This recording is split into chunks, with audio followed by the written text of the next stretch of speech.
Hello friends.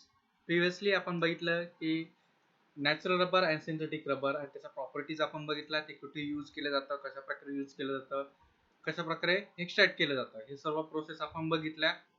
आता जे rubber manufacture केलं जातं त्यामध्ये सर्वात इम्पॉर्टंट जो फिनॉमिना असतो, जे रबरची जी स्ट्रेंथ आहे किंवा त्याची ड्युरेबिलिटी वाढवण्यासाठी जी प्रोसेस यूज केली जाते त्याला काय म्हटलं जातं, व्हल्कनायझेशन.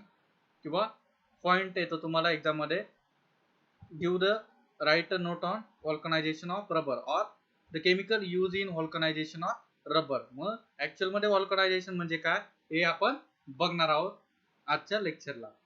बघा, vulcanization is a process which is essentially compounding a rubber with different chemicals like sulfur, H2S, benzoyl chloride.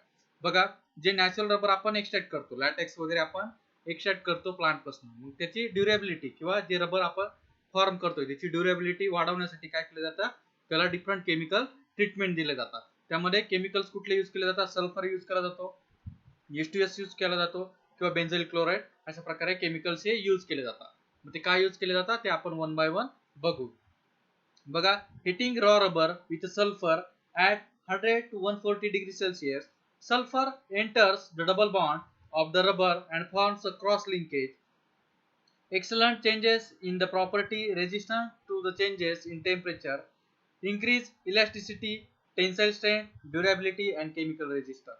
बघा, जो नॅचरल रबर जो आपण एक्स्ट्रॅक्ट केलेला असतो त्यावरती काय केलं जातं, केमिकल त्याला ट्रीटमेंट दिली जाते किंवा केमिकल प्रोसेसिंग ही केली जाते. त्यामध्ये सल्फरच्या प्रेझेन्स मध्ये त्याला काय केले जाते, हिटिंग दिली जाते अबाउट 100 to 140. मग हिटिंग दिल्यानंतर काय होतं, जो सल्फरचा जो असतो तो जो डबल बॉन्ड जो प्रेझेंट असतो नॅचरल रबर जो आयसोप्रीन जे युनिट असतात त्यामध्ये तो काय होतो, इझिली एंटर होतो आणि क्रॉस लिंकेज तिथे फॉर्म करतो. मग ती क्रॉस लिंकेज फॉर्म झाल्यामुळे काय होतंय, जी नॅचरल रबरच्या ज्या प्रॉपर्टी होत्या त्या काय होत आहे, चेंज होत आहे. मग ते काय, त्याची रेजिस्टन्स पॉवर काय होते, इन्क्रीज होते. Resistance to change in temperature, increase elasticity, त्याची इलेस्टिसिटी इन्क्रीज होते, त्याची टेन्साइल स्ट्रेंथ पण काय होते, इन्क्रीज होते आणि परिणामी काय होते, त्याची ड्युरेबिलिटी पण काय होऊन जाते, वाढून जाते. अँड केमिकल रेजिस्टन्स पण काय होतं, इन्क्रीज होऊन जातं. Brings about stiffing of rubber by anchoring and restricting the intramolecular movement by providing a cross linkage between two chain. ज्या दोन चेन असतात त्यामध्ये क्रॉस लिंकेज फॉर्म करून काय होतं, तिथे त्याची जी ड्युरेबिलिटी ती काय होऊन जाते, वाढून जाते किंवा इलास्टिसिटी, टेन्साइल स्ट्रेंथ ही वाढून जाते. बघा कशा प्रकारे रिएक्शन होते. बघा, आयसोप्रीन युनिट आहे, दोन आयसोप्रीन युनिट आहे, अनव्हल्कलाइज रबर चेन, ह्या ज्या काय दोन रबर चेन आहे त्या नॅचरली ऑकरिंग आहे, त्याला 110 to 140 degree Celsius in presence of sulphur काय केले, त्याला हिटिंग दिली. हिटिंग दिल्यानंतर बघा, हे जे डबल बॉन्ड आहे इथे काय होते, सल्फरची ऍडिशन होते. बघा, दोन्ही ठिकाणी काय होते, सल्फरची ऍडिशन होते. मग सल्फरची ऍडिशन झाल्यानंतर त्याचं कन्वर्जन कशामध्ये होतं, व्हल्कनाइज रबर. या सर्व प्रोसेसलाच काय म्हटलं जातं, व्हल्कनायझेशन ऑफ रबर. यामध्ये काय केले जाते, केमिकल ट्रीटमेंट दिले जाते. सल्फर असू, H2S असू किंवा बेन्झाइल क्लोराइड असू, त्याची काय होते, ऍडिशन इथे होत असते. आणि ते केमिकल चेंजेस जे रबर मध्ये होतात त्यांनी काय होते, त्याची ड्युरेबिलिटी, रेजिस्टन्स, इलास्टिसिटी काय होऊन जाते, इन्क्रीज होत असते. मग या टोटल फिनॉमिनाला काय म्हटलं जातं, vulcanisation of rubber. Then next बघू, the toughness of stiffness of vulcanisation depends on the amount of sulphur included. मग त्या डबल बॉन्ड वरती किंवा नॅचरल रबर वरती किती अमाऊंट मध्ये सल्फर इन्क्लूड झालाय त्यावरती त्याची टफनेस आणि स्टिफनेस हे डिपेंड असते. For flexible tyre rubber, sulphur content is for 3 to 5%. मग टोटल जे रबरची अमाऊंट असते त्यामध्ये 3 to 5% मध्ये सल्फरची एंट्री जर झाली असेल तर ते काय असं फ्लेक्झिबल टायर रबर असतात. Whereas for tougher variety like ebonite, content of sulfur is 32%. मग जेवढं जास्त सल्फरचं कंटेंट वाढेल तेवढं जास्त काय होते, जे रबर जे असतात त्याची फ्लेक्झिबिलिटी, ड्युरेबिलिटी ते वाढत जाते. मीन्स अशा प्रकारे केमिकल चेंजेस केल्यानंतर काय, रबरच्या ज्या प्रॉपर्टी, सिंथेटिक प्रॉपर्टी ते काय होतं, इन्क्रीज व्हायला सुरुवात होते. Ebonite is tough that it can be matching and has very good electrical insulation property. बघा, एबोनाइट मध्ये काय 32% पर्यंत काय असतो, सल्फर कंटेंट असतं, जे नॅचरल रबर असतं. बघा इथे बघितलं की सल्फरची ऍडिशन होते, मग ती जेवढ्या अमाऊंट मध्ये जास्त होईल तेवढ्या अमाऊंट मध्ये रबरची ड्युरेबिलिटी आणि त्याच्या प्रॉपर्टी काय होतात, इन्क्रीज होत असतात. जे फ्लेक्झिबल टायर रबर असतं त्यामध्ये 3 to 5% मध्ये सल्फर हा प्रेझेंट असतो आणि जे एबोनाइट जे असतं त्यामध्ये किती 32% पर्यंत रबर हे प्रेझेंट असतं. त्यामुळे त्याला काय मिळतं, गुड इलेक्ट्रिकल इन्सुलेशन प्रॉपर्टी पण तिथे फॉर्म होतात. बघा प्रॉपर्टीज बघा, रॉ रबर आणि वल्कनाइज रबर कशा प्रकारे चेंजेस होतात. रॉ रबर मध्ये काय असते, electricity very high. Vulcanise rubber मध्ये काय असते, लो असते comparative to raw rubber. Depending on sulphur percentage, सल्फरचं पर्सेंटेज इन्क्रीज झालं तर ती इलेक्ट्रिसिटी पण काय होते, इन्क्रीज होते. टेन्साइल स्ट्रेंथ जी असते ती किती, 200 किलोग्रॅम पर सेंटीमीटर स्क्वेअर. हिची टेन्साइल स्ट्रेंथ काय असते, कमी असते. वल्कनाइज रबरची बघा टेन्साइल स्ट्रेंथ किती वाढून गेली, 2000 किलोग्रॅम पर सेंटीमीटर स्क्वेअर. अशा प्रकारे काय तिच्या प्रॉपर्टी वाढायला सुरुवात होते ज्यावेळेस रबर वल्कनाइज केलं.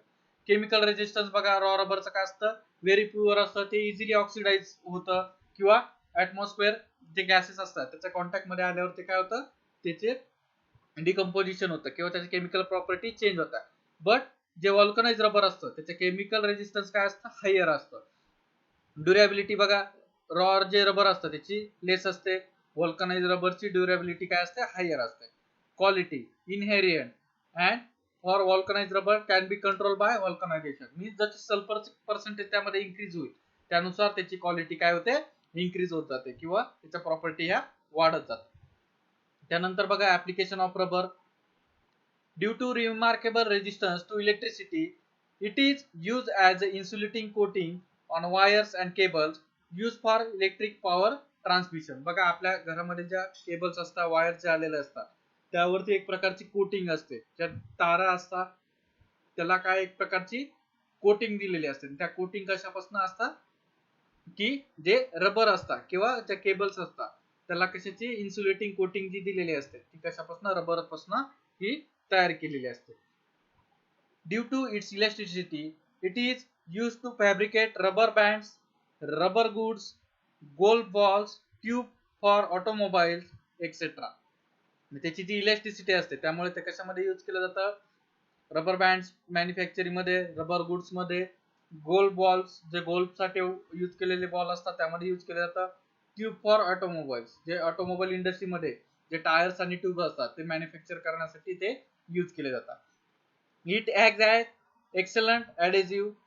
Foam rubber is use for making pillows, cushions, mattresses, automotive pads etcetera. जे फोम रबर असतं ज्यामध्ये केमिकल कंपोजिशन मध्ये चेंजेस करून ते प्रिपेअर केलं जातं, ते कशामध्ये यूज केलं जातं, मेकिंग पिलोज, पिलोजच्या मेकिंग मध्ये यूज केलं जातं. जे कुशन्स घरामध्ये किंवा कार्स मध्ये किंवा ज्या बसेस वगैरे असतात त्यामध्ये जे कुशन्स वगैरे असतात ते यूज केले जातात, त्यामध्ये यूज केलं जातं. मॅट्रेसेस जे असतात त्यामध्ये ते यूज केलं जातं foam rubber. And automotive pads मध्ये पण काय केलं जातं, फोम रबर हे यूज केलं जातं. Then polysulphide rubber is use as a solid propellant fuel for rocket motors. बघा यावरती तुम्हाला एक्झाम मध्ये क्वेश्चन विचारला जाऊ शकतो. Which of the following rubber is use as a propellant for fuel rocket motor. मग त्यामध्ये काय, polysulphide rubber is use as solid propellant fuel for rocket motor. मग अशा प्रकारे जे पॉइंट्स असतात त्यावरती तुम्हाला एमसीक्यू हे विचारले जातात, त्यामुळे प्रॉपरली लक्षात घ्यायचं आहे की कोणत्या वेने कुठल्या पॉइंट वरती कशा प्रकारे एमसीक्यू हा विचारला जाऊ शकतो. देन नेक्स्ट बघू, preparation, properties and uses of commercial rubber. बघा कमर्शियल रबर म्हणजे काय, सिंथेटिक रबर. मग ते कशा प्रकारे प्रिपेअर केलं जातं ते आपण बघणार आहोत. त्यामध्ये काय येईल, आपण ब्युनायस रबर बघितलं तेच आपण बघणार आहोत. Buna S rubber or which is called as cold rubber. ते काय, कोल्ड इमल्शन स्टॅबिलायझर त्या प्रोसेसनी ते काय केलं जातं, मॅन्युफॅक्चर केलं जातं, त्याच्यामुळे त्याला काय म्हटलं जातं, कोल्ड रबर पण म्हटलं जातं. Buna S rubber also called as cold rubber. बघा त्याची प्रॉपर्टी बघू. Synthetic rubber is an vulcanized man-made rubber like a polymer which can be stretched to twice its length and on releasing the state it returns to its original shape and size. बघा व्हल्कनायझेशन केल्यानंतर त्याची property काय होते, increase होऊन जाते. मग ते जे ब्युनायस रबर जे असतात ते काय, त्याच्या लेंथच्या डबल टॉईस इट्स लेंथ ते काय होत आहे, स्ट्रेस होतं आणि ते स्ट्रेस ज्यावेळेस आपण रिलीज करतो त्यावेळेस ते काय त्याच्या ओरिजिनल शेप आणि साईजला पुन्हा येत आहे. बघा ब्युनायस रबर कशा प्रकारे फॉर्म केलं जातं. ब्युटाडाईन घेतला जातो, n नंबर ऑफ ब्युटाडाइन मॉलिक्यूल आणि n नंबर ऑफ स्टाराइन मॉलिक्यूल. मग त्यामध्ये काय होतंय, कोपॉलिमरायझेशन रिएक्शन ऑप्टेन होते. आता सुरुवातीलाच आपण सुरुवातीच्या लेक्चरला बघितलंय की त्यावरती ऍडिशन रिएक्शन होत आहे, कोपॉलिमरायझेशन रिएक्शन होत आहे आणि त्यानुसार त्यामध्ये चेंजेस होत आहेत. मग ब्युटाडाइन आणि स्टराइन यांचं कोपॉलिमरायझेशन झाल्यानंतर आपल्याला काय SBr स्टराइन ब्युटाडाइन रबर और त्यालाच काय म्हटलं तर ब्युनायस रबर हे काय होतंय फॉर्म होतं. This is general structure of Buna S rubber. Exam मध्ये तुम्हाला यावरती क्वेश्चन विचारला जाऊ शकतो. Which of the following component of Buna S rubber. मग त्यामध्ये काय येतं, ब्युटाडाइन येतो आणि स्टराइन येतो. यापासूनच काय केलं जातं, ब्युनायस रबर और त्यालाच काय म्हटलं जातं SBr स्टराइन ब्युटाडाइन रबर पण म्हटलं जातं. बघा, copolymerisation of butadiene and styrene carried out at 5 degree Celsius. It having good and tough mechanical property. It easily attack by oxidising agent mainly ozone, organic solvent.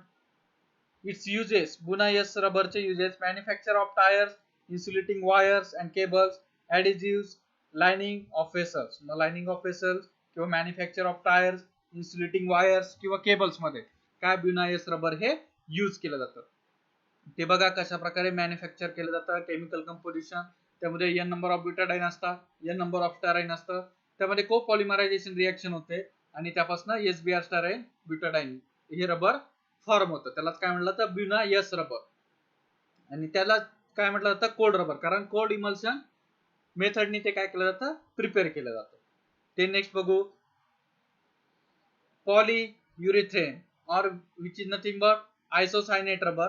बघा, इथिलीन ग्लायकॉल घेतलं जातं, n number of ethylene glycol, n number of ethylene diisocyanate. त्यामध्ये polymerisation reaction होते आणि त्यापासून काय केलं जातं, पॉलीयुरेथेन रबर हे फॉर्म केलं जातं. बघा, यामध्ये केमिकल कंपोजिशन कुठले, इथिलीन ग्लायकॉल आणि इथिलीन डायआयसोसायनेट आणि त्यामध्ये पॉलिमरायझेशन रिएक्शन होते. आधीच्या याच्यात कोणती रिएक्शन होती, कोपॉलिमरायझेशन रिएक्शन. इथे काय होते, पॉलिमरायझेशन रिएक्शन होते आणि पॉलीयुरेथेन रबर हे फॉर्म होतं. Ethylene glycol polymerizes with ethylene diisocyanate to form a polyurethane rubber. It having highly resistance to oxidation. Its resistance to organic solvents, attacked by acids and alkali. It is useful in surface coating and manufacture of foams and fiber. Foams and fiber च्या manufacturing मध्ये polyurethane और isocyanate rubber हे use केलं जातं. Then next बघू, industrial polymer. जे total polymer इंडस्ट्रीमध्ये त्यामध्ये केमिकल कंपोजिशन बघा. The world consumption of synthetic polymer is 150 million metric ton per year. 150 million metric ton आपल्याला पॉलिमर्स हे लागतात. त्यामध्ये प्लास्टिक जे असतं ते 56% असतं, त्यानंतर fibres 80%, then synthetic rubber is 11% and coating and adhesive मध्ये किती 50% मध्ये आपल्याला पॉलिमर्स हे लागत असतात. त्यानंतर नेक्स्ट जो पॉइंट आहे plastic. Next polymer is plastic. The polymeric material which are rigid, dimensionally stable and useful, brittle are known as plastic. बघा, प्लास्टिक कशा प्रकारे असतं, the polymeric material which are rigid, dimensionally stable and usually brittle are known as plastic. मग त्यामध्ये पुन्हा type पडतात, thermoplastic and thermo softening polymers. Some polymers when heated become soft and can be molded into any shape that can retain to the cooling. For example, PVC, PE, nylon sealing wax etc. हे काय झाले, प्लास्टिकचे example झाले, PVC, PE, nylon ceiling wax. मग काय, जे थर्मोप्लास्टिकचे polymer असतात ते काय, त्यांना हीट दिल्यानंतर ते एक प्रकारच्या लिक्विड मध्ये फॉर्म होतात आणि ते लिक्विड ज्या कंटेनर मध्ये टाकू, ज्या मोल्ड मध्ये टाकू, त्याचा शेप ते काय घेत असतात. आता आपण डे टू डे लाईफ मध्ये खूप साऱ्या प्लास्टिकच्या वस्तू यूज करतो, त्याचे जे डिफरंट शेप आहे ते काय, ते मोल्ड्स मध्ये टाकल्यानंतर ते काय करतात, ते शेप अटेंड करतात. मग ते सर्व काय असतात, थर्मोप्लास्टिक्स असतात किंवा थर्मोसॉफ्टनिंग पॉलिमर्स असतात. Thermosetting polymers next type है. Thermosetting polymer, on heating polymers undergo a chemical change and becomes an infusible mass which cannot be reshaped. For example, bakelite, polyester and resin. मग हे जे थर्मोप्लास्टिक जे polymer आहे किंवा thermosetting जे polymer आहे त्यामध्ये बॅकलाइट आणि पॉलिस्टर अँड रेझिन यांना जर आपण हिटिंग जर दिली तर ते काय त्यांचा परत दुसऱ्या शेप मध्ये ते येत नाही किंवा त्यांचा जो ओरिजिनल शेप आहे तो काय होऊन जातो, डिकम्पोज होऊन जातो किंवा इनफ्युजिबल तिथे फॉर्म होतो आणि त्यापासून काय होता ते which can not be reshape, ते पुन्हा त्याच्या रिशेप मध्ये येत नाही. This are the properties of plastic. मग बघा थर्मोप्लास्टिक पॉलिमर आणि थर्मोसेटिंग पॉलिमर त्याची कंपॅरिझन दिली आहे. They soften on heating and harder on cooling. जे थर्मोप्लास्टिक जे पॉलिमर असतात ते काय होतात, सॉफ्ट होतात ज्यावेळेस त्यांना हिटिंग दिली जाते आणि ज्यावेळेस ते कूल केले जातात त्याला काय होऊन जातात, हार्ड होऊन जातात. But in thermosetting polymer they are fusible on initial heating but turn into the hard infusible mass on heating further. मग जर आपण जर बघितलं की जे प्लास्टिकची जर आपण कॅरी बॅग आपण हीट केली तर हीट केल्यावरती काय ते लिक्विड मध्ये त्याचं कन्व्हर्जन होतं किंवा फ्लुइड मध्ये कन्व्हर्जन होतं आणि ते कूल झाल्यानंतर बघा कशा प्रकारे कडक एक प्रकारे कडक होऊन जातं. मग हार्डन ऑन कुलिंग म्हणजे थर्मोसेटिंग जे पॉलिमर असतात ते काय होतात, are fusible on initial heating but turn into hard infusible mass on heating further, can be reshaped and recycled. हे जे थर्मोप्लास्टिक जे पॉलिमर्स असतात ते काय होता, रिशेप होता कारण त्यांना काय आपण हिटिंग दिल्यानंतर ते काय पुन्हा कंटेनर मध्ये जो असेल किंवा जे मोल्ड असेल त्याच्या शेप ते पुन्हा घेऊ शकतात. But in thermosetting polymer it can not be reshaped and recycled. The thermoplastic polymer form by addition polymerisation. The thermosetting polymers formed by condensation polymerization. Thermoplastic polymers having linear in structure. Thermosettling polymers are three-dimensional in structure. They are soluble in some organic solvent. Thermosettling polymers are insoluble in organic solvents.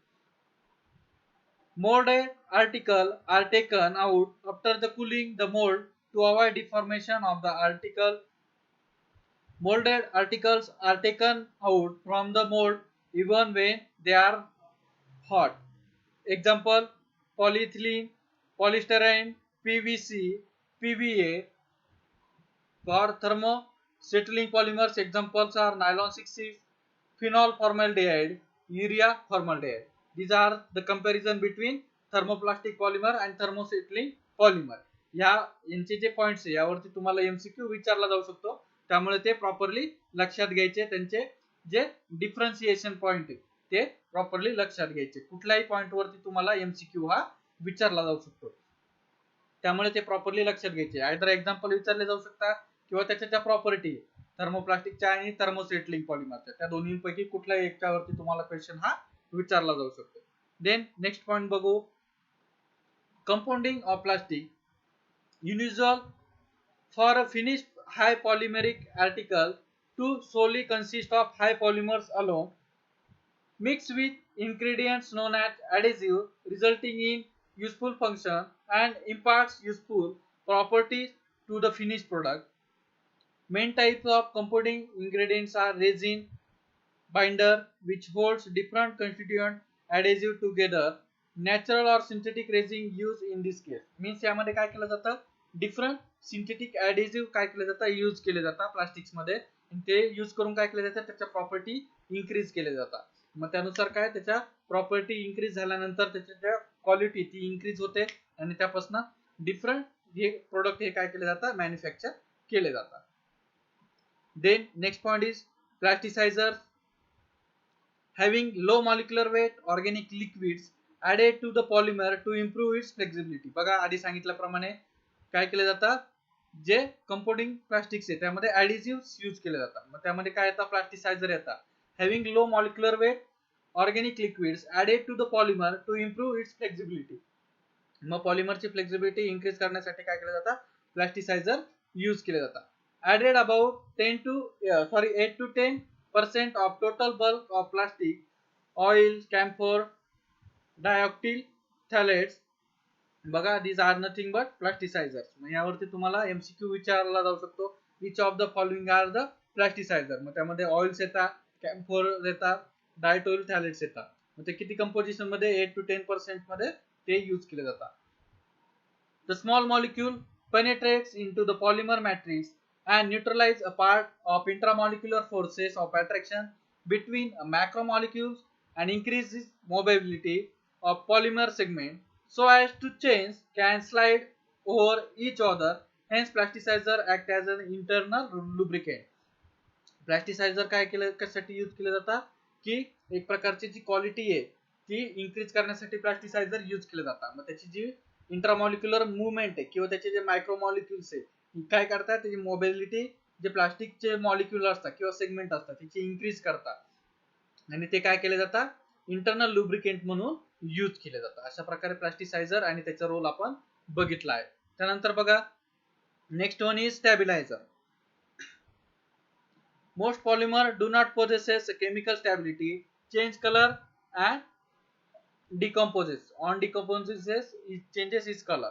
Stabilizers are adhesives which chemically stabilize the polymer and thus arrest degradation. मग degradation stop करण्यासाठी काय केलं जातं stabiliser use केलं जातं. Means ते product मध्ये जी स्टॅबिलिटी ती अचीव करण्यासाठी डिफरंट स्टॅबिलायझर यूज केले जातात. मग त्यामध्ये organic inorganic organometallic compound like CaO BaO organotin compound से स्टॅबिलायझर म्हणून यूज केले जातात. Then next one is fillers and extenders. Inert material added to enhance mechanical strength. Mechanical strength increase करण्यासाठी काय केलं जातं इनर्ट मटेरियल ऍड केले जातात. त्यामध्ये ॲस्बेस्टॉस पावडर येते, सॉडस्ट येते, कॉटन पल्प येतो, क्ले येतात. त्याचप्रमाणे लुब्रिकंट्स. These are the glossy finish to product, prevents plastics from sticking to fabrication equipments oil waxes and soap. Means बघा अशा प्रकारे काय केलं जातं कंपाऊंडिंग ऑफ प्लास्टिक्स मध्ये काय ऍडिसिव्ह यूज केले जातात. मग ते काय येतं त्यामध्ये येतात प्लास्टिसायझर्स येतात, स्टॅबिलायझर्स येतात, फिलर एक्सटेंजर्स येतात, लुब्रिकंट्स येतात. मग त्यामध्ये त्यांच्या रोल नुसार काय केलं जातं ते डिफरंटली यूज केले जातात. मीन्स अशा प्रकारे ते यूज केले जातात. त्यानंतर नेक्स्ट बघू कॅटलिस्ट. हे काय झाले सर्व ऍडेसिव्ह जे असतात कंपाऊंडिंग ऑफ प्लास्टिक मध्ये हे सर्व ऍडेसिव्ह काय केले जातात वन बाय वन ऍड केले जातात. त्यामध्ये प्लास्टिसायझर येतात, स्टॅबिलायझर येतात, त्याचे रोल बघितले आपण, फिलर्स बघितले, लुब्रिकंट्स बघितले. त्यानंतर नेक्स्ट वन इज कॅटलिस्ट.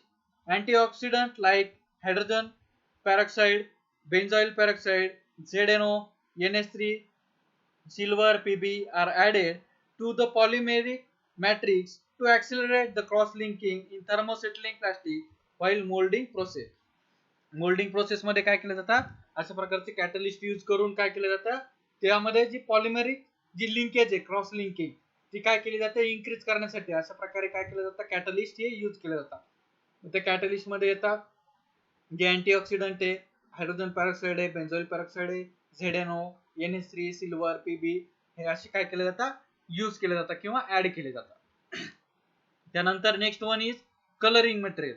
जे प्लास्टिक असं डिफरंट कलरचे आपण प्लास्टिक बघतो त्यामध्ये कलरिंग करण्यासाठी काय organic dyes, pigment, impact, desired colour for authentic appeal of finished polymeric material. Some colors are added to impart UV protection to the finished product. मग जे फिनिश प्रोडक्ट असतात त्यामध्ये डिफरंट कलर येण्यासाठी काय केलं जातं कलरिंग मटेरियल्स यूज केलं जातात, ऑर्गॅनिक डायज पिगमेंट त्यामध्ये यूज केले जातात किंवा UV पासून प्रोटेक्शन होण्यासाठी अशा प्रकारे काय केलं जातं मटेरियल हे यूज केले जातात.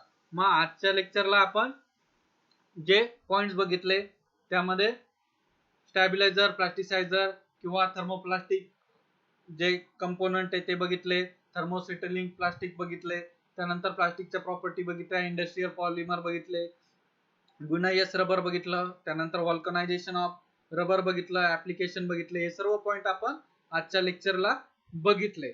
मग रिमेनिंग जो टॉपिक आहे तो आपण नेक्स्ट लेक्चरला बघू. होप आज झालेले पॉइंट तुम्हाला समजले असतील. जर समजले नसेल तर पुन्हा एकदा व्हिडिओ रिपीट करा, पुन्हा एकदा बघा. आजचं लेक्चर आपण इथे स्टॉप करू. रिमेनिंग जो टॉपिक आहे तो आपण नेक्स्ट लेक्चरला बघू. Okay, thank you, good bye.